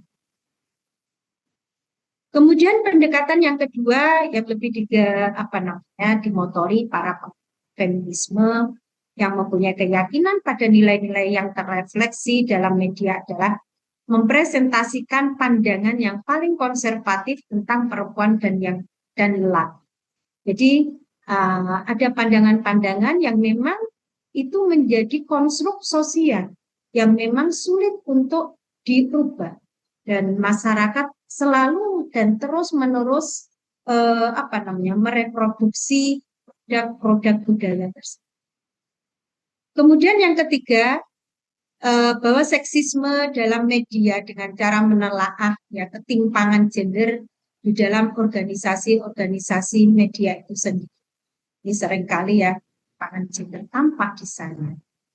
Kemudian pendekatan keempat lebih menjelaskan bahwa seksisme dalam media yaitu pendekatan sosioekonomik yang mendistribusikan seksisme ke dalam struktur kapitalis organisasi-organisasi media. Jadi di sini ada siapa sih yang diuntungkan? Siapa sih yang mengeruk keuntungan itu? Kalau kita membincang pada Marx melihat di sini adalah pemilik modal. Pemilik modal di sini yang mengeruk keuntungan yang sebesar-besarnya. Tapi kita tidak sadar kaum proletar. Siapa yang menjadi kaum proletar di sini? Kaum proletar yang kemudian diperas, dimanfaatkan, ternyata tidak setimpal dengan apa yang ditampilkan di ruang digital yang sebenarnya itu mempunyai hasil, memberikan hasil yang banyak pada si pemilik modal. Mereka hanya berapa persennya yang diberikan kepada si si aktor tadi yang mempresentasikan dari produk yang diberikan oleh pemilik. Nah, Markus sendiri pernah menyampaikan bahwa semua ini tidak terlepas dari teknologi yang begitu cepat dan perkembangan teknologi yang begitu cepat, sehingga dengan perkembangan teknologi yang begitu cepat dan dianggap sebagai rasionalitas masyarakat modern, tapi ternyata justru ini irasional. Dan manusia pada saat ini mengalami sublimasi represif. Teknologi industri, kapitalisme di sini telah menguasai kehidupan manusia secara masif. Posisi ini masyarakat itu edan. Dalam orang Jawa mengatakan masyarakat itu edan. Dia diberi iming-iming tentang kecanggihan dari teknologi itu sendiri, tapi ternyata dia tidak sadar bahwa rasionalitas yang ditawarkan itu justru menjadi irasional. Baudrillard yang tadi disinggung oleh Pak Fadlu tentang teori konsumsinya, bahwa teori konsumsi Baudrillard, dia menganggap masyarakat kita saat ini itu tidak hanya membeli pada kebutuhan saja, tidak cukup pada need saja, tapi hasrat itu yang menjadi tolak ukur, desain. Jadi ada pergeseran yang sebenarnya barang itu, ya, atau barang itu yang tampilan itu menjadi need sebagai kebutuhan, tapi tidak. Ternyata barang ini tidak cukup sebagai memenuhi kebutuhan saja, tapi bagaimana barang tersebut bisa memuaskan si pemilik barang, dan yang dia menjadi puas dari tampilan siapa yang tampil di ruang digital. Seringkali teknologi global simulacra dari ini merupakan sebuah dunia yang seolah-olah tampak nyata. Namun pada hakikatnya ini sebuah manipulasi. Pada posisi ini, manusia terjebak di dalam sebuah ruang yang disadarinya sebagai nyata, tapi sebenarnya itu imaji atau khayalan. Nah, itulah teknologi simulacra, kata teman-teman. Tapi pada dasarnya kita tidak bisa kemudian melepaskan semua itu. Hanya perlu kita mengkritisinya. Dengan adanya kemajuan teknologi ini menjadikan kita tidak kritis. Kita terkotak-kotak, sudah dininak-bobokkan, sudah dienakkan dengan tayangan-tayangan yang ada dalam media sosial ini. Tapi satu sisi yang kita anggap itu rasionalitas, kita menjadi orang atau individu yang mampu mengikuti perkembangan teknologi, tapi justru itu irasional menurut Markus. Dan Weber juga pernah mengatakan rasionalitas pada masyarakat modern itu justru irasional. Nah, disinilah teman-teman ada sisi baik ya, semua pasti ada manfaat, ada madorotnya dari kemajuan teknologi. Bisa saya simpulkan bahwa tampilan dalam media itu selalu menggambarkan sesuatu yang idealis. Namun mereka ini tanpa melihat kemadorotan untuk masyarakat secara umum. Seksisme media membuat perempuan selalu menjadi korban, tapi perempuan tidak sadar dia terobjektifikasi di sini. Dan perempuan menjadi ikon industrialisasi media yang menghasilkan keuntungan besar. Posisi di sini yang diuntungkan siapa? Yang diuntungkan adalah si pemilik modal. Tapi perempuan sebagai ikon di sini seringkali hanya seberapanya sih perempuan mendapatkan pundi-pundi dari si pemilik modal. Karena perempuan tidak dilihat secara utuh, pada posisi ini perempuan tidak dilihat secara utuh, tapi perempuan hanya dilihat dari sisi sampulnya saja. Sisi lain, seksisme perempuan di media menunjukkan potret realitas sosial dan budaya perempuan yang sampai saat pada dasarnya belum menggerakkan. Terima kasih teman-teman semua, mudah-mudahan. Assalamualaikum.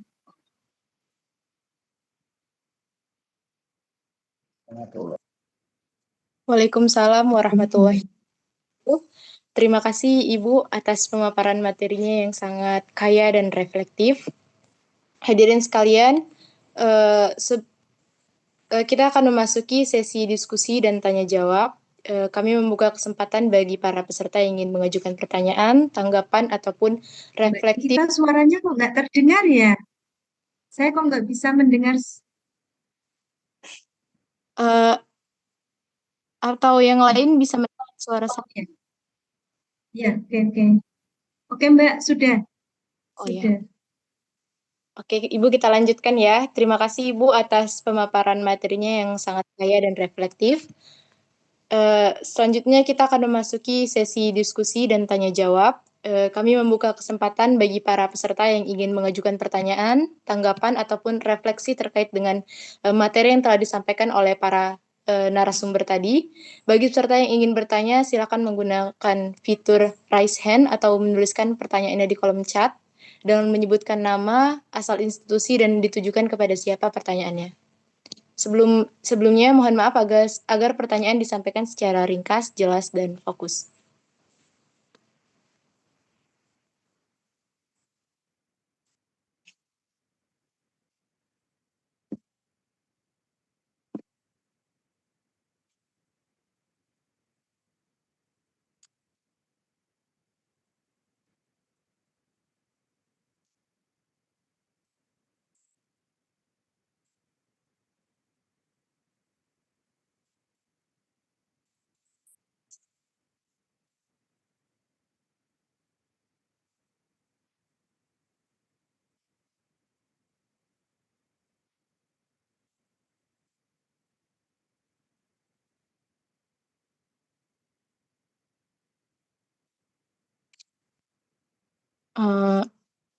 Mungkin sembari menunggu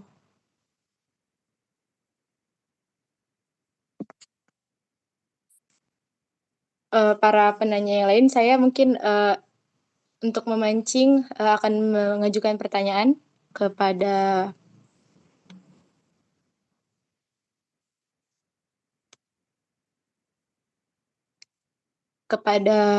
Bapak Fadlur Rahman.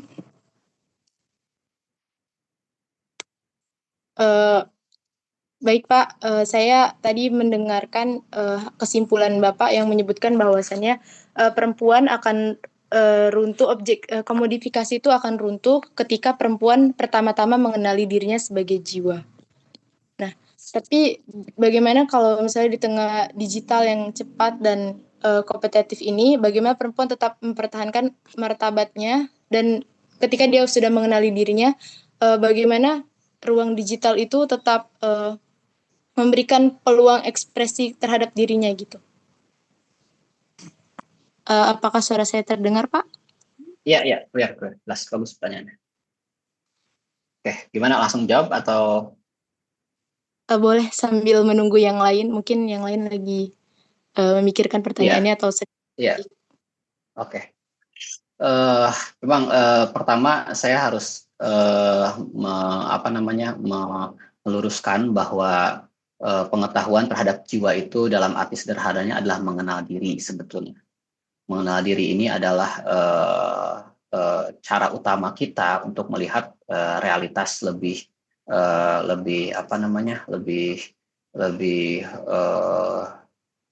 rasional ya. Kenapa harus ke jiwa ya? Karena pandangan ontologis ini ya membuat seseorang mengenali bahwa dirinya tidak bisa direduksi oleh seluruh hyperrealitas yang terjadi di media digital. Pengenalan diri ini berarti kita mengenal penuh bagaimana kita bisa mengetahui sesuatu, bagaimana dari pengetahuan kita itu bisa melahirkan sebuah tindakan. Artinya saya sedang berbicara di tahap substansial, di mana bagaimana semua tindakan itu bermuara. Yang tadi sempat disinggung oleh Bu Irzum, bahkan sampai pada level tindakan seorang pemilik modalnya sendiri harus saya pikir dilihat akarnya apa, yaitu akarnya adalah paradigma terkait dengan pengetahuan dia tentang kenyataan. Ketika dia hanya berprinsip untung dan rugi, maka konstruksi peradaban yang muncul otomatis adalah peradaban yang beroperasi kepada nilai untung rugi, gitu. Artinya yang terjadi sekarang ini adalah akar utamanya adalah paradigma yang sudah secara historis terjadi, secara konkret sangat sulit, bahkan bisa dibilang persentase menggesernya itu sangat mungkin berapa persen ya untuk bisa menggeser itu secara praktis. Tapi at least saya di sini berbicara tentang bagaimana individu kita bisa berusaha menggeser itu pelan-pelan dengan cara menampilkan sisi-sisi yang menjadi kesempurnaan bagi diri kita gitu, bagi identitas manusia itu sendiri. Apa itu sisi kesempurnaannya? Adalah dimensi intelektualitas, di mana pengetahuan lebih ditonjolkan dibanding aspek visualitas ketika kita sedang menggunakan media sosial. Kesadaran penuh itu yang kemudian mendrive dan membantu menggeser algoritma tadi. Karena pada hakikatnya media itu alat. Alat itu dikendalikan. Siapa pengendalinya? Subjek. Subjek siapa? Diri kita pastinya. Artinya pengendalian penuh, pengenalan penuh kita pada diri kita akan menghasilkan algoritma peradaban yang mengikuti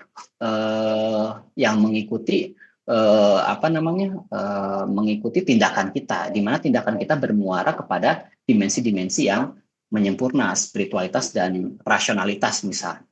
Itu yang saya maksud bagaimana kemudian secara bertahap semua hyperrealitas ini terkait dengan media bisa pelan-pelan tergeser dengan cara pengenalan diri yang tidak reduktif. Itu maksud saya yang tadi saya maksud.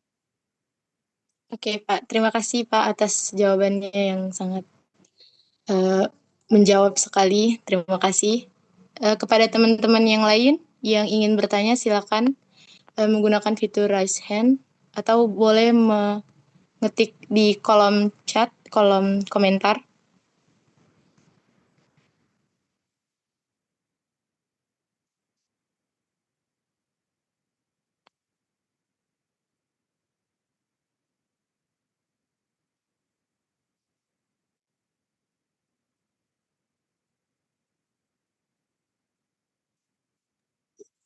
Saya boleh bertanya nggak? Kalau belum ada yang nanya. Ibu, silakan. Boleh ya, tadi karena sudah buat Pak Faldu, saya mau bertanya ke Bu Irzum nih ya Bu ya. Ini kan kita kalau misalnya milenial atau Gen Z ya Bu, itu kan menggunakan media sosial itu untuk personal branding salah satunya ya Bu. Jadi di satu sisi tema yang kita angkat itu kan memang lebih mengkritisi media sosial itu sendiri ya sebagai salah satu dunia digital gitu loh. Tapi tidak bisa dipungkiri, tadi Ibu soalnya membahas tentang mekanisme komodifikasi diri. Nah, salah satunya itu personal branding. Nah, batasannya itu bagaimana ya Bu Irzum? Maksudnya batasan kita melakukan personal branding di media sosial, tetapi bukan berarti menjual diri akhirnya jatuh pada objektifikasi bahkan sampai komodifikasi gitu. Diri kita sebagai perempuan bahkan sebagai manusia itu sendiri. Seperti itu sih Bu. Pengalaman pribadi sih sebenarnya. Makasih Bu Irzum. Terima kasih Bu Zainab. Memang saat ini ya kita tidak bisa terlepas. Ini saya sampaikan. Lepas apalagi salah satu mekanisme itu semangat yang dinamakan diri. Tapi kita kembali lagi ya, seringkali personal branding itu yang terkait dengan apa? Terkait dengan industri yang memanfaatkan kita. Industri yang memanfaatkan kita. Tapi saat ini tidak hanya industri, tapi di era ini juga pribadi kita atau orang itu juga mempersonal brandingkan sendiri-sendiri. Memang dalam personal branding ini bukan berarti kemudian kita meng-up gitu ya. Tapi coba kita melihat sisi-sisi dari kita sendiri. Ketika kita membuat status, membuat apa, sebenarnya apa sih yang kita inginkan? Nah, apa yang sebenarnya kita inginkan dari apa yang kita tampilkan? Pada dasarnya di sini juga sebagai identitas perempuan dikemas sebagai satu merek. Pasti kita mempunyai ada tujuan. Meskipun tujuannya itu beragam. Tujuan di sini bisa jadi tujuan itu bersifat rasionalitas, ataukah tujuan ini ada apa namanya? Ada nilainya, ada sisi-sisi afektifnya yang masuk ke sana. Nah, ketika itulah apa namanya? Personal branding ini yang bisa menilai ya. Personal branding yang bisa menilai itu adalah diri sendiri. Jika itu tidak terkait dengan apa namanya perusahaan kapital, tapi personal branding di sini ketika diri kita tampilkan, pasti kita coba tanya kembali. Ada merek dalam tanda kutip ya di sini ya, yang ingin kita sponsorkan, yang ingin kita sampaikan, yang ingin kita jual, itu pasti ada. Untuk apa? Untuk bisa jadi meskipun ini untuk eksis itu tidak selalu dalam sisi negatif. Eksis sendiri juga untuk sisi promosi itu untuk sisi positif, misalnya untuk mempromosikan lembaga kita, untuk mempromosikan kelompok kita, pasti ada itu. Jadi setiap tindakan ya khususnya dalam personal branding pasti ada motivasi khusus yang ingin dicapai. Baik itu mulai dari yang instrumental ya, rasionalitas instrumental, atau itu motivasi afektif. Di sana melibatkan emosi senang, bahagia, atau apa namanya, bisa jadi pamer atau apa gitu ya. Kemudian di situ juga ada motivasi bertindak itu karena apa? Karena ada tradisi atau kebiasaan ikut-ikutan saja. Ikut-ikutan saja, yang penting saya menampilkan atau menampilkan, mempromosikan diri saya. Nah, itu bisa jadi ikut-ikutan temannya, kok melihat teman saya bagus ya seperti ini. Oh, banyak pengikutnya dan yang lain-lain. Nah, itu yang dimaksud Bu. Saya kira tidak bisa kita pungkiri bahwa setiap apa yang kita lakukan, apalagi dalam posisi personal branding ini, itu saya kira ada motif-motif tertentu yang ingin dicapai oleh seseorang. Saya kira itu Bu. Kalau kita real ya, berbicara real, fakta sosialnya saya kira itu. Terima kasih Bu Zainab, mungkin itu yang bisa saya banyak Ibu sampaikan. Izo.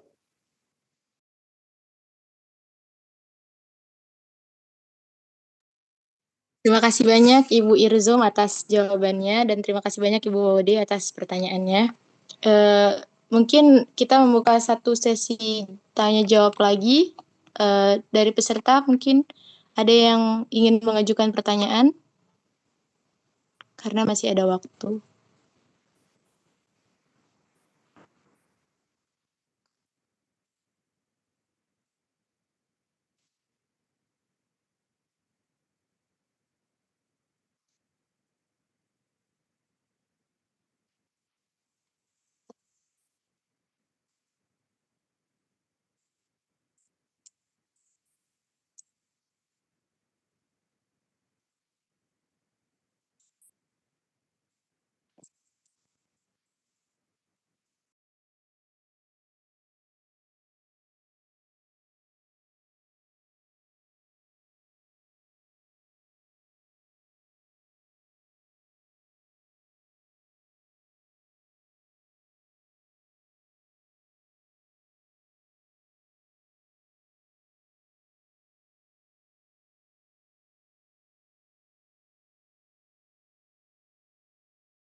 Ya, Pak moderator, saya mau izin bertanya. Dipersilakan Ya, Suraya. jadi kan sudah dijelaskan tadi gimana perempuan itu sebegitu ininya lah ya di apa namanya di objektifikasi dan lain sebagainya. Jadi pertanyaannya di sini kayak ini kan kayak udah telanjur banget nih kita ada di dunia yang begini. Lalu sekarang jika kita ingin ada perubahan, langkah apa sih yang pertama bisa kita lakukan em, untuk kembali ke track yang seharusnya gitu. Terima kasih. Mohon maaf sebelumnya ini pertanyaan diajukan ke siapa? Boleh sebenarnya aku mau tahu dua perspektif sih karena narasumber kita kemudian ada dua ini ya ada dari Pak Fadlu juga Bu Irsun. Kalau masih ada waktu sebenarnya kalau boleh saya mau tahu perspektif dari keduanya. Baik, terima kasih Suraya. Mungkin ke Pak Fadlu dulu untuk menjawab pertanyaan Suraya. Iya, oke. Memang ini pertanyaannya sangat praktis ya. Ini yang membuat apa namanya ya latar belakang orang dengan kalangan latar belakang filsafat agak mengkerut ya untuk menjawabnya. Tapi saya coba berusaha untuk menarik ke realitas yang lebih konkret.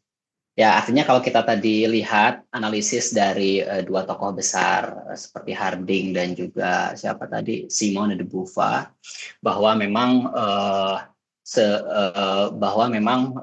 secara mendasar, secara struktural keterlanjuran ini sudah dikonstruk secara kuat, secara masif dan bahkan secara turun-temurun gitu kan.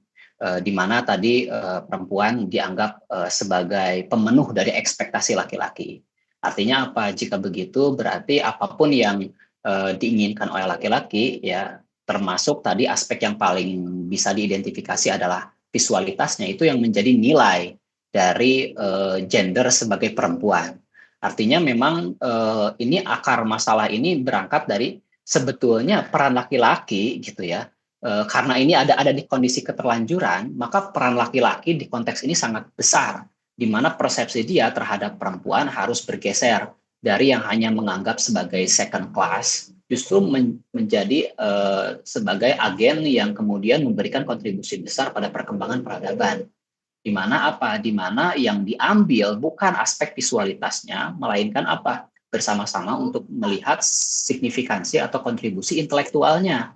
Tadi kalau kita mengambil perspektif Harding bahwa kalangan marginal atau kalangan terpinggirkan yang kita anggap sebagai perempuan, misalkan selama ini, itu memiliki dimensi yang jauh lebih kritis dibandingkan laki-laki yang sudah terlanjur dalam posisi dominan atau dominasi global. Sehingga apa? Perspektif kritis perempuan ini yang justru dibutuhkan oleh laki-laki untuk mengoreksi apa selama ini yang terjadi, kesalahan terjadi, sehingga peradaban terkonstruksi media sosial sebagai realitas yang paling masif sekarang terkonstruksi sebagai standar-standar materialistis, hedonis, dan mengabaikan agensi-agensi perempuan sebagai individu-individu yang bisa berkarya dan berkontribusi kepada sistem pengetahuan yang sudah terbangun sampai sekarang.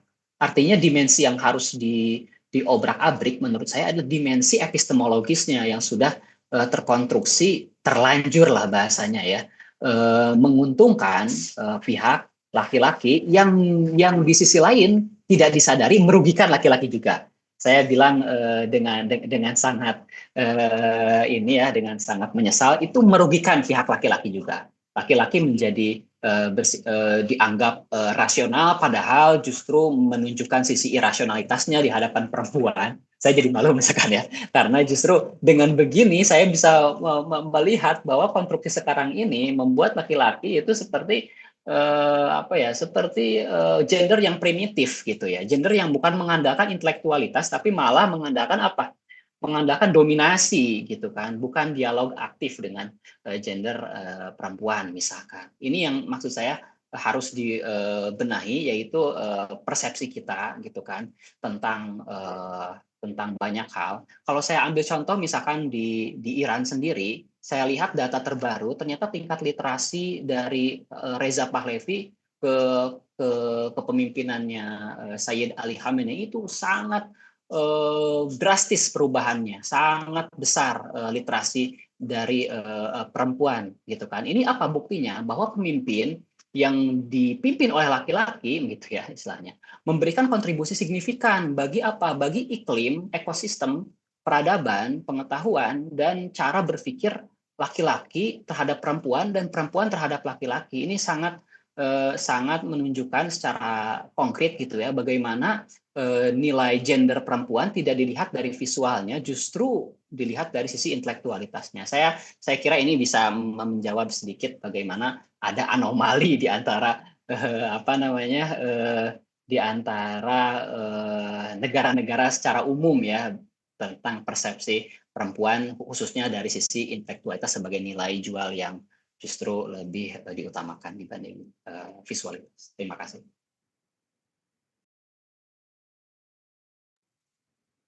Oke, terima kasih Bapak atas jawabannya. Mungkin bisa kita lanjutkan ke Ibu Irzum untuk menjawab pertanyaan dari. Ya, terima kasih. Coba menjawab, menambahkan sedikit dari Mas Fadlu. Sebenarnya Mas Fadlu sudah lengkap sekali. Kalau menurut saya, reproduksi, menghentikan reproduksi atas konstruk sosial yang kemudian ada kelas antara atau pembeda ya antara perempuan dan laki-laki. Jadi ketika reproduksi itu harus dilakukan atas konstruk sosial, atas budaya melihat perempuan selalu sebagai konco wingking, konco belakang, teman belakang bukan teman samping. Itu nantinya akan menjadi pemahaman kita selalu perempuan itu lemah, selalu laki-laki yang lebih kuat. Tapi saya juga tidak sepakat dengan kemudian perempuan meminta menjadi setara sehingga mengesampingkan peran laki-laki. Saya juga tidak sepakat dengan seperti itu. Jadi reproduksi menghentikan reproduksi yang atas konstruk budaya yang tidak baik, dan sehingga nanti berproses objektifikasi terhadap perempuan itu akan berkurang. Nah, saya sepakat dengan Mas Fadlu bahwa ilmu dari sisi keilmuan itulah yang nantinya akan ditonjolkan. Pengetahuan perempuan itu juga ditonjolkan dan diberikan ruang yang sama. Kemudian kembali lagi kita kepada teks agama. Sebenarnya agama kita juga sudah mengajarkan tentang kesalingan itu sendiri. Kesalingan antara laki-laki dan perempuan, dan beberapa ayat juga banyak sekali ayat yang membincang bahwa amal soleh itu tidak hanya dilakukan oleh laki-laki, tapi juga perempuan punya posisi yang sama.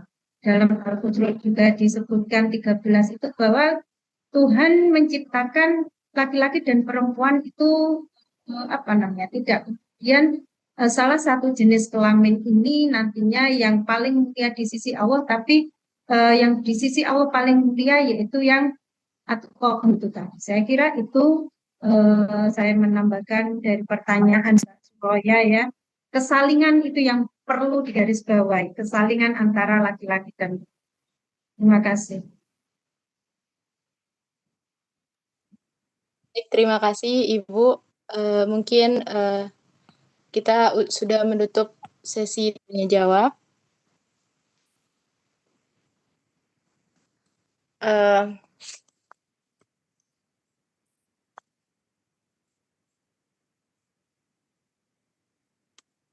Alhamdulillah, tidak terasa kita telah sampai penghujung sesi diskusi pada sore hari ini, dari siang hingga ke sore. Dari pemaparan kedua narasumber serta diskusi yang telah berlangsung tadi, kita dapat melihat bahwa fenomena objektifikasi dan komunikasi perempuan di era digital merupakan persoalan yang kompleks, yang berkaitan dengan individu, tetapi juga dipengaruhi oleh konstruksi sosial, budaya, media, serta digital yang membentuk cara perempuan direpresentasikan di ruang publik. Namun di satu sisi, kita diingatkan bahwa langkah paling mendasar bagi perempuan adalah mengenali dirinya sebagai subjek yang utuh, seperti yang sudah disampaikan oleh Pak Fadlu dan Ibu Irzum, sebagai pribadi yang memiliki kesadaran serta martabat dan tidak dapat direduksi menjadi sekedar menjadi objek visual saja. Nah, kesadaran inilah yang memberikan perempuan memberikan kendali atas bagaimana ia hadir dan menampilkan dirinya di ruang digital yang sangat kompleks ini. Nah, oleh karena itu, diskusi pada siang hari ini semoga tidak hanya berhenti sebagai wacana, tetapi sebagai refleksi bersama kita semua untuk memandang perempuan secara lebih martabat di tengah dinamika dunia digital. Baik, kami ucapkan terima kasih yang sebesar-besarnya kepada para narasumber, para pemimpin lembaga, serta seluruh peserta yang sudah mengikuti Zoom, baik yang dari Zoom maupun dari kanal YouTube. Sebelumnya saya meminta untuk mengisikan daftar hadir dari yang sudah di-share di kolom chat kepada seluruh peserta. Akhir kata, wassalamualaikum warahmatullahi wabarakatuh. Salam.